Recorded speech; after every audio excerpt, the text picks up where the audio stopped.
Welcome to Ashley On, your one-stop podcast where we talk about health and wellness, spirituality, and all things new. Stick around as we delve deep into innovations to support a better world.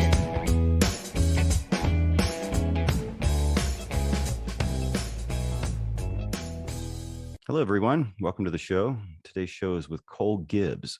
Cole is the founder and CEO of Dama Distributing here in Colorado. And Dama Distributing is focused on sustainable packaging innovation and working with hemp plastic to help develop compliant packaging solutions and most importantly, packaging solutions that avoid, staying around forever, basically like normal plastic, more sustainable options that remove carbon from the atmosphere in their creation and are then more sustainably put back into the earth, at the end of their life cycle. Dama is the winner of the 2020 Love Your Planet Award from Cannabis Doing Good, and they're nominee for the 2021 BeyondPlastic.net Award and a proud member of the Plastic Pollution Coalition. They're a Green America certified business and Clean Green certified business. So this is the show with Cole Gibbs. I hope you enjoy the show. Thank you. Hey guys, as always, this episode is brought to you by Packed with Life Tea. You know, I always talk about how much I love iced tea, and Packed with Life tastes fantastic. And I don't add any sweetener or anything like that. Just great tasting iced tea, packed with organic adaptogens, including the 4 key mushrooms, lion's mane, chaga, cordyceps, and reishi. Of course, it tastes great as hot tea as well, if that's your thing. And some people like to add a little bit of honey. But either way, no matter how you like your tea, you're going to love this tea, and it will boost your immune system, brain, lungs, and gut. That's why it's Packed with Life. So get yours today at packedwithlife.com. Have a great day.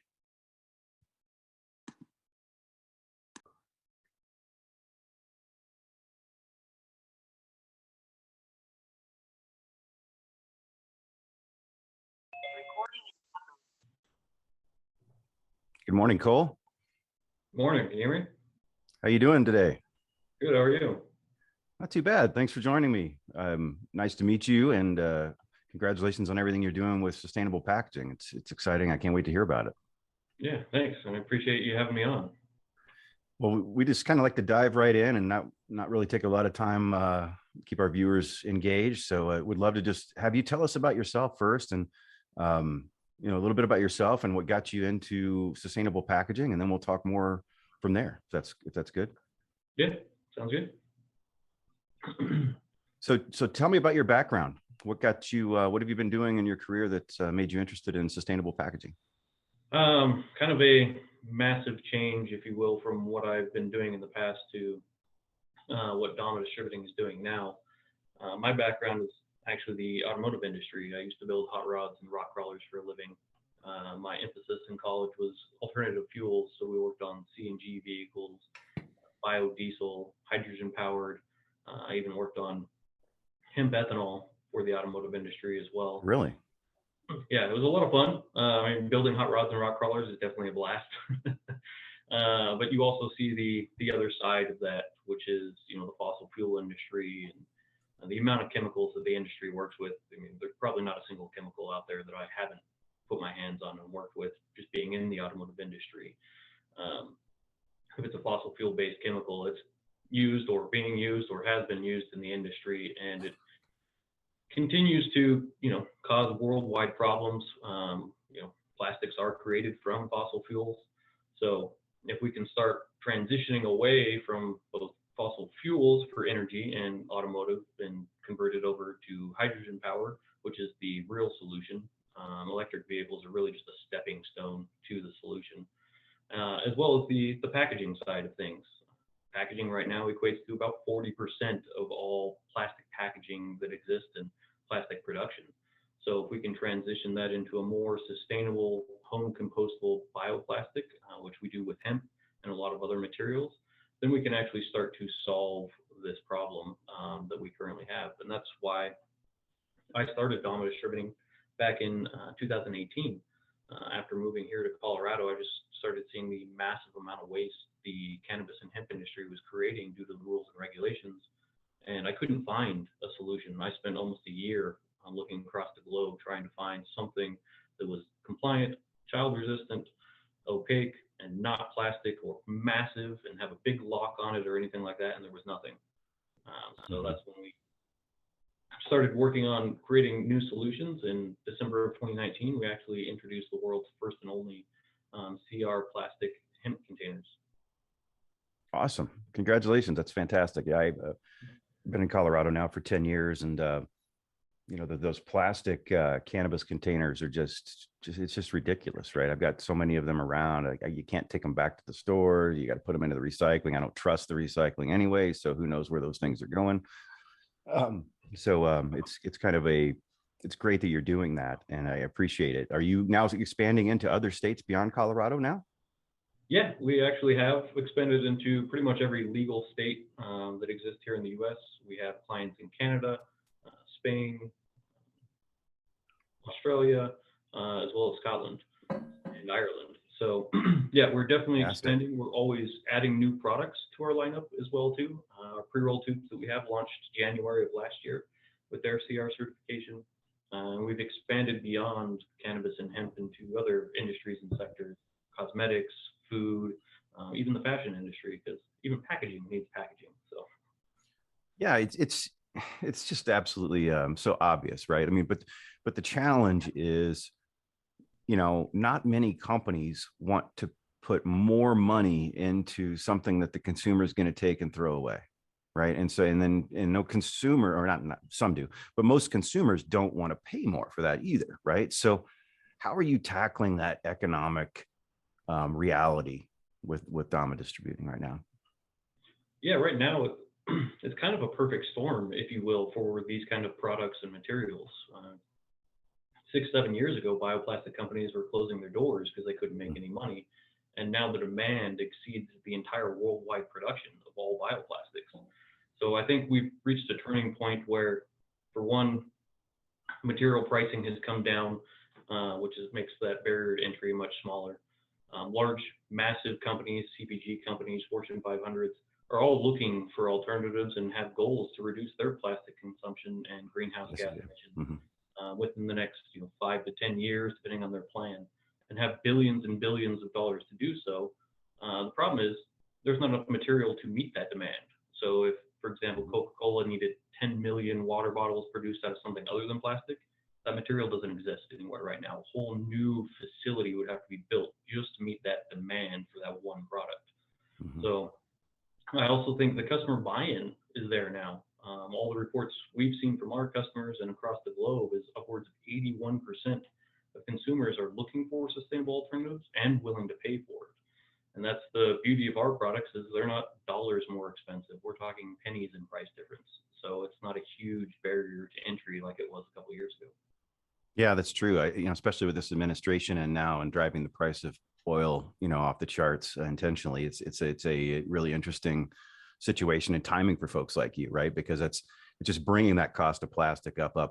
And meanwhile, the hemp industry is growing and expanding, and more processing facilities are starting to be developed, and that's driving the hemp prices down. So hopefully, the middle happens sooner rather than later, right?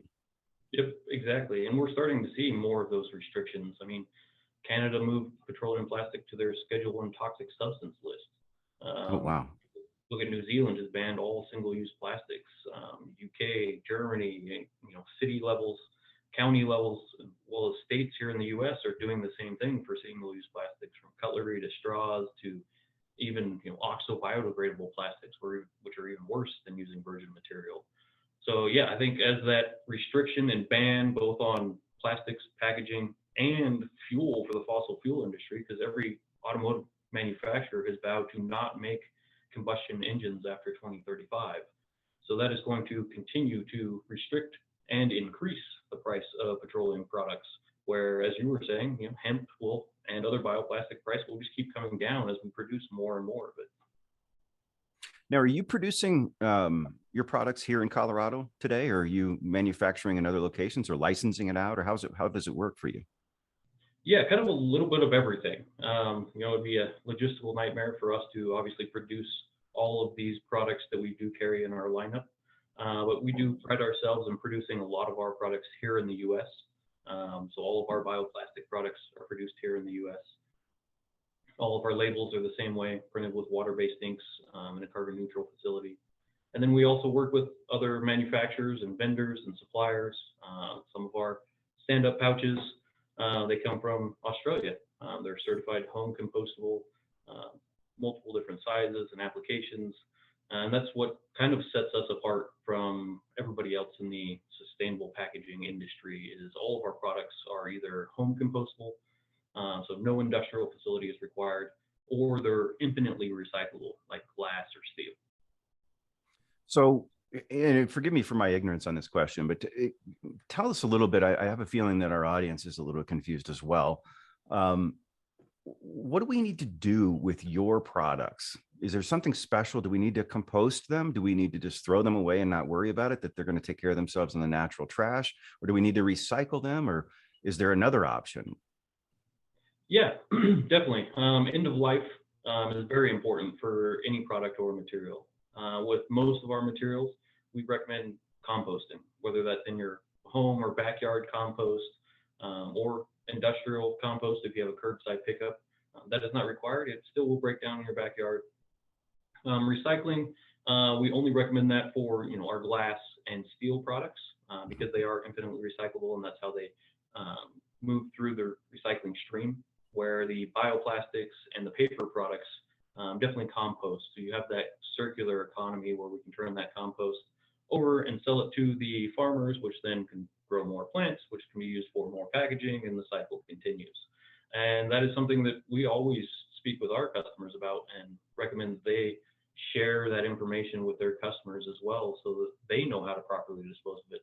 Because like you alluded to at the beginning, mountains and mountains of all these plastic pop tops that nobody knows what to do with, and the recycling facilities actually will not take them unless you've washed and sanitized them, because cannabis is still a federally controlled substance. So any residue in there is illegal for them to handle. Even your ketchup bottle, right? You got to wash it all out, what's the cost of all that water? It takes forever to get all that stuff clean enough for it to then to be recycled. Yep, exactly. And a lot of that is now being made out of plastic. There's not a lot of glass ketchup bottles. No, none.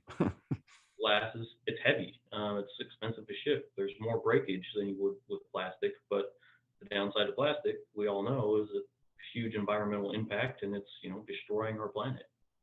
So composting is what we should think about doing with bioplastics, such as the things that you're producing. We should either compost them ourselves at home or put them in the, I live in Boulder, so we actually are fortunate enough to have a composting pickup every couple of weeks, and they come by and pick it up. So that would be the appropriate way to use your packaging at end of life then, right?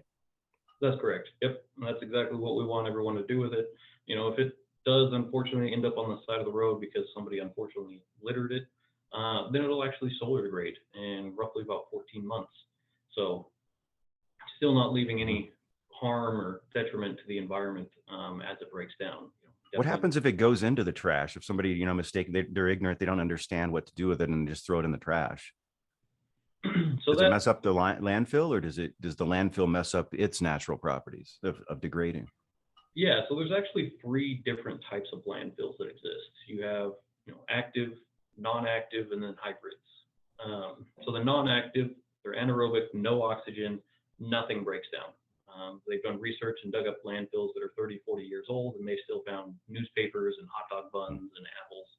And if those aren't going to break down, bioplastics won't break down. Right. But if it's an active landfill where they're actually pulling the off gas, primarily methane, off the landfill, using it for powering the landfill, or they will store it and sell it off, then the bioplastics will break down just like regular organic matter, whether it's an apple or a tree or a piece of paper.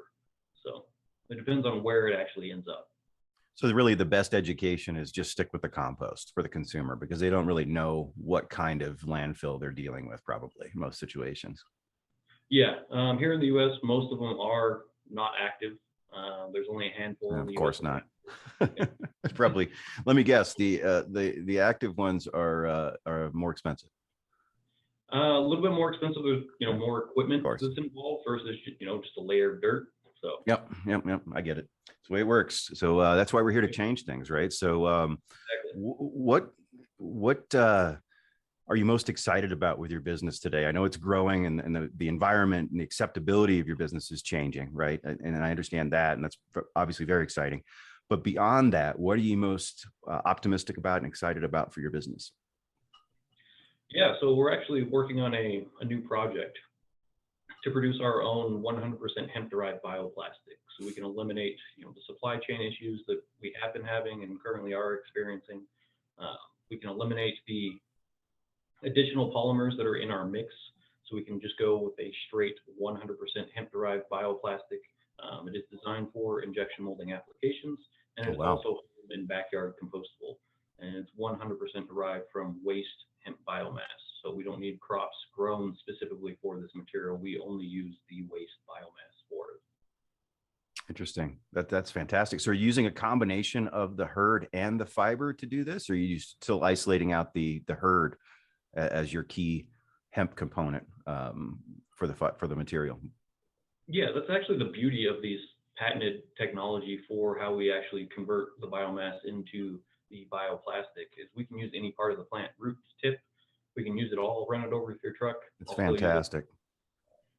Well, as you probably know, and I'm not sure, some of our audience, depending on some of the shows that they may have listened to with me, one of the big barriers in this entire industry for what Cole is trying to do is, and it sounds like you're addressing that, Cole, but one of the biggest barriers for folks like Cole is, the hemp stalk contains all this material that can be utilized for papers and plastics, but typically that stalk then has to be harvested and it has to be dried out to the particulars specs in the field before it's then baled up, which is a challenge for farmers. And then those bales have to be brought into a facility locally, close to the farmer, or otherwise the transportation ruins the economics. And that facility has to be able to strip the outer fiber off of those stalks and separate it from the inner woody core, or what's called the hurd part of the stalk. And in my experience, most plastics makers are using that inner hurd component to utilize to make plastics, but the difficulty means that it's all got to be separated. So what you're saying here, Cole, is you can use that entire stalk without separation, just grinding it up. Am I hearing this correctly? Yeah, exactly. Not all bioplastics are created the same. So no, they're not. How you get to that end polymer, the feedstock or beginning material may have to be processed in a different way, where our technology allows us to use any of it. Pre or post extracted, as long as it's micronized below 200 microns, we can still use it. So if it's the hurd, the bast fiber, the leaf, whatever, we can use all of it. Okay, well, let's take a note to follow up after this call, because I've got a business opportunity I want to talk to you about that I'm setting on. There's access to a lot of biomass that we've, in another business venture I'm in, we've decided to kind of pause because the separation equipment is 6-month delay for us to get that equipment in ordered. We're ready to go on the grinding. So let's talk as a separate about maybe there's a way we could work together. Yeah, definitely. Because what we plan to do is bring this to commercial scale. Yep. If you look at the industrial hemp side, in every sector, whether it's paper, plastics, fabrics, you name it, there's not more than a handful of companies, and nobody's doing anything on a commercial scale yet. And now, sorry about that. Geographically speaking, where, obviously this stuff's got to be grown across the United States. Some areas in the US are, it's more favorable to grow. It's more favorable with weather, or more favorable with legislation, or both. Right. One of the challenges that I'm aware of in the industry is, being able to have the manufacturing facilities located in, some favorable geographic location to where the plants are being grown. Where, geographically speaking, you don't have to give me any proprietary details if you don't want to share, but give me some idea of the regions in the US that you're looking at that are most favorably located to help supply what you're doing. Yeah, we're actually starting here in Colorado, because as we know, there's a lot of hemp that is grown here, and probably 80% of all processed CBD is processed here in Colorado. I mean, there are endless amount of processing facilities here. But we do plan on having probably 5 or 6 locations across the U.S. in those regions that have high growth for hemp. Obviously, the Midwest area, up north, Illinois, they're growing a lot right now. Michigan as well. Then you got the kind of the southern part, southeast, where Kentucky, Tennessee as well. I know New York is starting to get into hemp production as well. Obviously, the northern hemisphere can't really grow anything in the winter, so having facilities all over the country where we can bring in the available biomass at different times of the year, and so we're not shipping product all over the country for no reason as well. Yeah, exactly. Which kind of defeats the sustainability benefits that we're going for anyway, right? Yep, exactly. So, again, it's just fantastic what you're doing, and the cannabis industry needs it. But what about just the general consumer packaged goods industry? You making any progress with Procter and Gamble, or Kraft or Nestle or any of those big dogs that you mentioned Coca-Cola, right? But or is the scalability limiting that conversation right now? Yeah, we're actually speaking with a lot of these companies, trying to find out what their needs are and what products we can actually provide for them. One of my business partners, she just received the first and only patent for a hemp plastic product, specifically for the feminine care industry. So that's the direction one of our paths is going for those products. But since she owns the first and only patent for a hemp plastic product, we can continue to build on that and provide other products for consumers. So let's say P&G wanted pill bottles, we could do that. Or if Johnson & Johnson needed new plastic syringes, we could do that for them. So really anybody that wants to eliminate their petroleum plastic and use a different sustainable alternative, our material is designed as a direct replacement for that. The only real difference is lower temperatures than you would with traditional plastics. So less energy cost. So a lot of benefits moving in that direction and eliminating plastic outside of the carbon reduction that comes from eliminating plastic. So your technology and your process today is, because I've done a little bit of research on the injection molding, part of the business, and how they generally accept these little bitty pellets, right, as of plastic, and they get all these little pellets, and then they put them together at very high heat and mold them into the plastic final good. Are you creating a similar type of pellet that then can just go right into their process? Yep, exactly. We would be producing the raw pellets or nurdles that they could do as a direct replacement, drop it into their hopper, runs through their equipment, again, just at a lower temperature than petroleum plastic, and they can produce the same products. There may possibly be needing some adjustment to the tooling, depending on what product you're producing, but no major replacements or anything like that. You don't have to replace all of your equipment. It just might be a fine adjustment to the tool itself. That's awesome. Well, fantastic. So I guess now, what have I not asked you that you wished I would? What would you like to share? Really, I mean, what we're trying to do is, like I said, bring this to a commercial scale. We're in the funding stages, both for this first facility and the other facilities that we plan on having across the U.S. And as you alluded to, all the decortication equipment and grinding equipment that is needed, because not every farmer has access to that. So we will have all of that at our facility as well, so we can bring in as much material as we need, which is what we're projecting is somewhere between 300 and 400 tons of biomass per month out of this first facility. So a significant amount of material, which we know that does exist currently. We just need to be able to get our hands on it and have it processed so that we can actually convert it into a bioplastic. So right now, we are definitely still looking for funding to help drive this forward, but we've gotten to the point where we've found multiple locations for this new facility. We're working with the state as well as the county to make this a reality. So hopefully, if everything goes well, we'll be breaking ground this spring and start producing material by the end of the year, full capacity. My goal is Q1 of next year. That's awesome. You bring up one more question for me there, and when I'm listening to that answer, what about anything from the government grants? I mean, we pay a lot of taxes, right? Are you able to get any of that money to really do something good with it? Yeah, that's what we're working on right now. We put in a couple grants, both for waste removal here in the state of Colorado, as well as greenhouse gas reduction, as well as hemp processing. So there are a lot of grants that are available both on the county, state level. The federal level is starting to spend money on hemp, whether it's hemp growth for industrial applications, processing, even the consumable side and CBD products as well. So now that things are federally legal as of a couple of years ago, I see more and more money starting to flow into these projects all across the board in industrial hemp, as well as Colorado. We just got approved by the USDA for our hemp program, which should be taking place this year and finalizing all of that data. So hopefully we can get more money from the federal government for hemp innovation and the industrial hemp side of things. Well, that's awesome, Cole. I really appreciate you being on. I'm going to stop the recording here in a second, but I'd love for you to stay on the line and let's talk a little bit more if you've got a few more minutes. But thanks a lot, Cole Gibbs from Dama Distributing, being on the show today. I really appreciate it, what you're doing, and Godspeed to you, Cole. Yeah, thanks, Ashley. I'm glad to be here and happy to chat. Thank you so much. Thank you.